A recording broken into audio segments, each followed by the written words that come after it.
ضلالہ، ہر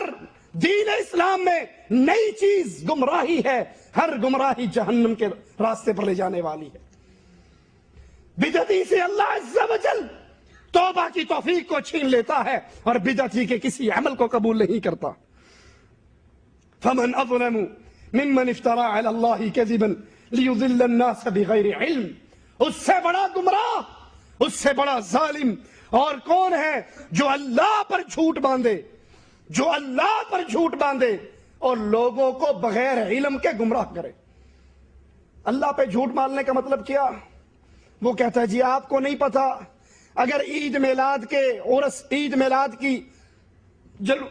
جلوس میں آپ شامل ہو گئے، آپ نے بھی یہ جشن عید میلاد النبی منا لیا، اگلے پچھلے گناہ معاف ہو جائیں گے۔ آج تو ساری دنیا خوش ہو رہی ہے سوائے ابلیس کے، اب وہ جشن عید میلاد النبی منانا، اس میں شامل ہونا، باہر نکلنا، شرکیہ نعتیں پڑھنا، اس کو دین سمجھ رہا ہے، اور حقیقت کے اندر اگر دیکھا جائے تو یہ اللہ پر بہتان باندھ رہا ہے۔ کیوں؟ یہ عوام کے سامنے اس عید میلاد کو ایک اسلامی تہوار بنا کر پیش کر رہا ہے، اور عرش والے نے اس کو اسلامی تہوار نہیں بنایا، نہیں اتارا، اور جو اپنی طرف سے بنا کر اللہ کے ذمے لگاتا ہے، اسلام کے ذمے لگاتا ہے، دین کے ذمے لگاتا ہے، قرآن کہتا ہے فمن اظلم ممن افترى على الله كذبا، اس سے بڑا ظالم کون ہے جو اللہ پہ جھوٹ باندھے اور لوگوں کو بغیر علم کے گمراہ کرے۔ اگر یہ عید میلاد النبی، اس کا جشن منانا، اس کا جلوس نکالنا دین ہوتا، اسلام ہوتا، جس چیز کی خبر آج کیو ٹی وی کے مولوی طاہر القادری کو ہو گئی، اس چیز کی خبر اس کو کیوں نہ ہوئی جس نے اپنے کندھے پر محمد کو بٹھایا ہوا صلی اللہ علیہ وسلم۔ پہاڑ پہ چڑھتے ہیں، غار کے سامنے کھڑے ہوتے ہیں، یار غار ابو بکر صدیق اپنے آقا سے کہتے ہیں آقا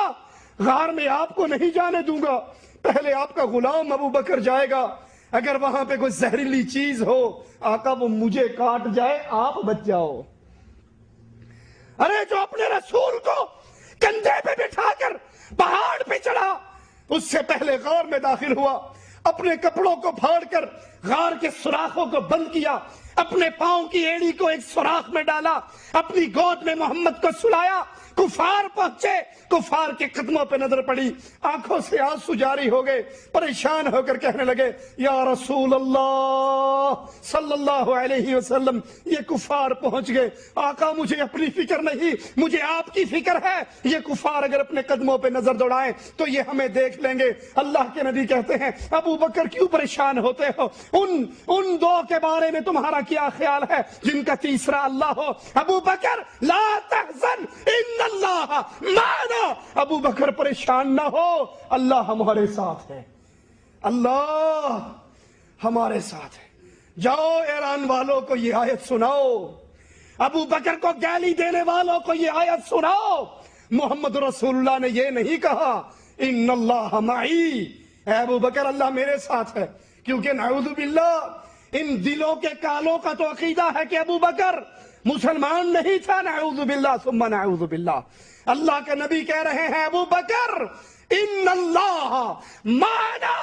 اللہ جیسے محمد کے ساتھ ہے ویسے ابو بکر کے بھی ساتھ ہے صلی اللہ علیہ وسلم۔ جس کو اپنے کندھوں پہ بٹھا کر اٹھا کر غار میں پہنچا رہا ہے ابو بکر صدیق رضی اللہ عنہ وارضا، سراقہ کے پیچھے آنے پہ رو رہا ہے، کہتا ہے آقا صرف 2 نیزوں کا فاصلہ بچا ہے، آقا میں اپنی جان پہ نہیں روتا، یہ سراقہ پہنچ گیا کہیں آپ کو تکلیف نہ پہنچائے، میں آپ کی جان پہ روتا ہوں۔ جو اپنی جان کو دکھوں میں ڈال کر ہجرت کے سفر میں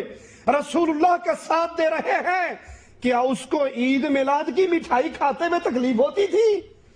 کیا عید میلاد کا جلوس نکالنا بلال کے لیے مشکل تھا؟ جو بلال ریت تپتی ہوئی ریت پہ لیٹا ہوا، سینے پہ پتھر رکھے ہوئے، زبان توحید کا ترانہ گا رہی ہے، احد احد احد، اللہ ایک ہے ایک ہے ایک ہے، کافر مار رہے ہیں، بلال کی زبان سے توحید کا ترانہ جدا نہیں ہوتا۔ کہنے والا کہہ رہا ہے بلال توحید کے ترانے کو اونچا نہ گا،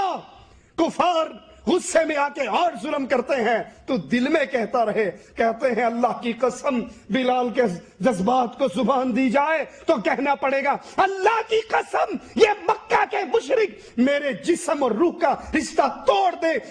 دے یہ کر سکتے ہیں، زبان سے رب کے نام کا ترانہ جدا نہیں کر سکتے.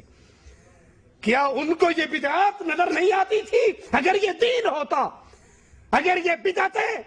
جو آج گھڑ کر اسلام کے نام پہ ویلڈ کر دی گئیں یہ کوئی اسلامی طریقہ اور اسلامی شعار ہوتا تو کیا صحابہ اس سے غافل رہتے؟ مولوی اپنا پیٹ کا دھندا چلانے کے لیے کہہ دیتے ہیں اجی تمہیں کیا پتا، سامنے قرآن رکھ کے سورت یاسین پڑھ لی جائے تو کیا حرج ہے، سورت ملک پڑھ لی جائے کیا حرج ہے، اور اگر کھانے میں گوشت ہو صورتیں لمبی ہو جاتی ہیں، اگر کھانے میں مسور کی دال ہو تو کلو اللہ پڑھ کے ختم کر دیا جاتا ہے. یہ سارے سلسلے، یہ ختم کے سلسلے، یہ اصالے ثواب کے سلسلے، یہ تیجا، یہ ساتواں، یہ ناواں، یہ 10واں، یہ 40واں، ارے جن صحابہ نے محمد کریم کے لیے اپنے بچوں کو ذبح کروا دیا، اگر یہ دین ہوتا وہ اس سے دور رہتے. یاد کر لیجئے بدعتی سے اللہ عز و جل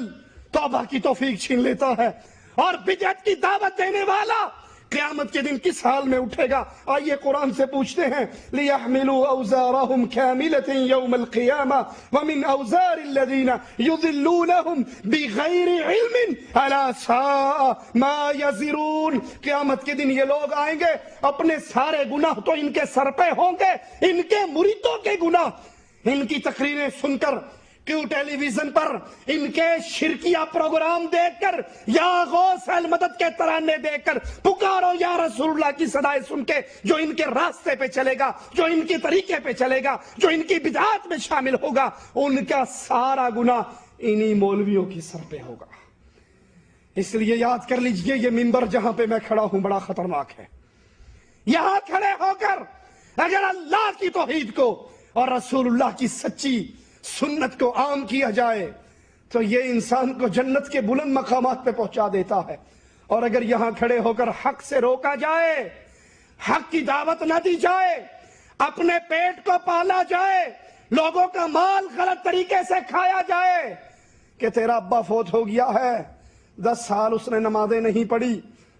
کوئی بات نہیں وہ جہنم میں جل رہا ہے، میں اس کے حصے کی ساری نمازیں پڑھ دوں گا اگر تو مجھے 10,000 روپے دے دے، میں ادا کر دوں گا. پریشان ہونے کی کیا بات ہے؟ وہ غریب آدمی بے علم مزدور جاہل اس کی جیب میں پیسے بھر دیتا ہے اور یہ گھر جا کے اس کے حصے کی ٹھونگے مار کے چلا جاتا ہے اور سمجھتا ہے کہ میں نے ٹھیک کام کیا. تو یاد کرو قرآن کہتا ہے قیامت کے دن جب یہ اٹھے گا اس کے اپنے گناہ اس کے سر پہ ہوں گے ہی ہوں گے، لیکن جو ان کی وجہ سے گمراہ ہوئے ان سارے مریدوں کے گناہ بھی اسی کے سر پہ ہوں گے. یہ خوارج کا راستہ ہے. دین اسلام میں نئی نئی چیزوں کو داخل کرنا، اپنی مرضی اور اپنی خواہشات سے دین اسلام کے راستوں اور طریقوں کو بدلنا. اسی لیے صحیح بخاری میں رسول اللہ صلی اللہ علیہ وسلم کا فرمان موجود ہے کہ خارجیوں کو، خوارج کو جہاں پر پاؤ ان کو قتل کر دو، اور اگر میں ان کو پاؤں میں ان کو ایسے قتل کروں جیسے قوم عاد کو قتل کیا گیا. عوف بن مالک سے روایت ہے، وہ فرماتے ہیں میں نے رسول اللہ صلی اللہ علیہ وسلم سے یہ بات سنی، آپ نے فرمایا تمہارے بہترین حکام وہ ہیں جن سے تم محبت کرو اور وہ تم سے محبت کریں، تم ان کے لیے دعا کرو وہ تمہارے لیے دعا کریں، اور تمہارے بدترین حکام وہ ہیں جو تم ان سے دشمنی رکھو اور وہ تم سے دشمنی رکھیں، تم ان پہ لعنتیں کرو اور وہ تم پہ لعنتیں کریں. لوگوں نے عرض کیا اے اللہ کے نبی صلی اللہ علیہ وسلم اس وقت پھر ہم ایسے حکمرانوں سے اپنا ہاتھ کھینچ کے پیچھے نہ ہو جائیں. آپ نے فرمایا نہیں، جب تک وہ تمہارے درمیان نماز قائم کرتے رہیں ان کی تباہ کرتے رہو.